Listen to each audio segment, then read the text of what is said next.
Welcome to Short Stories Land Channel. Amira lives in Alexandria with her family. Alexandria is in Egypt. It's a big ancient city on the Mediterranean Sea. Egypt is a country in Africa. The sun is very strong and the sea is bright blue with sandy beaches. Around the city, Amira sees lots of refugees.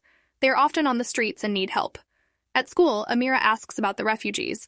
She learns that refugees are people who have to leave their homes to find protection in another country.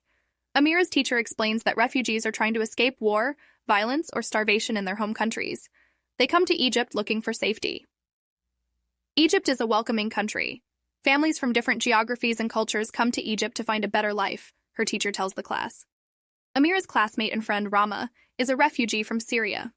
One day after school, Amira asks Rama about her experience. Rama shares how much she misses her friends and hometown. It was hard to leave, Rama says, but my family needed to be somewhere that is safer. Rama loved to sing and dance with her friends in Syria. Amira listens while Rama talks about her family's culture and traditions. After learning about Rama's story, Amira starts to notice more refugees in her area. At home, she asks her mother about their lives. Her mother explains, they have experienced many awful things in their homes, and it isn't always easy when they come to Egypt. It can be difficult for them to get jobs and housing. Sometimes they don't speak the same dialect of Arabic as us, which can make their new life here even harder. Because of language and cultural differences, sometimes refugees are bullied and made to not feel welcome.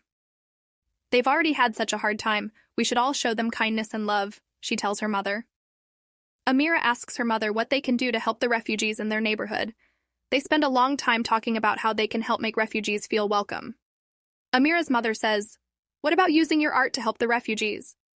Amira loves painting and drawing. Her walls at home are full of artwork with bright colors and shapes. Like her friend Rama, Amira loves all forms of art, like singing, dancing, and performing. Art makes Amira happy, and she likes to tell stories in her work, about her family and her life. The next day, Amira visits a refugee center.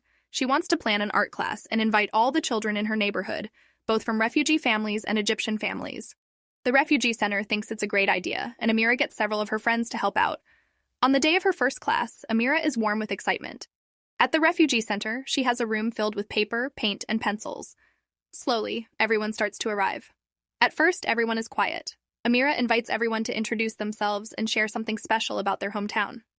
Rama goes first, performing a dance from her childhood. One by one, everyone begins to open up and share something unique about themselves. Afterwards, they draw and paint together. The next art class is more lively. Everyone is talking to each other and sharing their stories and cultures through pictures, song, dance, and theater. Amira watches and listens to them. She is in awe of their strength. Some families have crossed oceans and deserts to get to Egypt.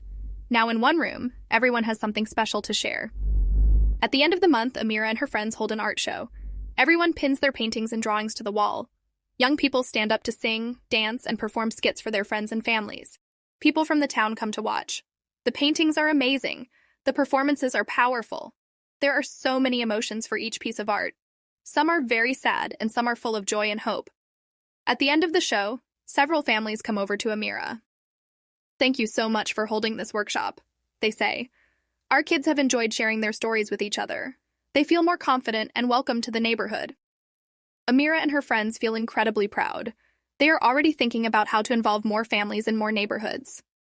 "I can't wait for everyone to feel welcome to Alexandria and Egypt," Amira shares.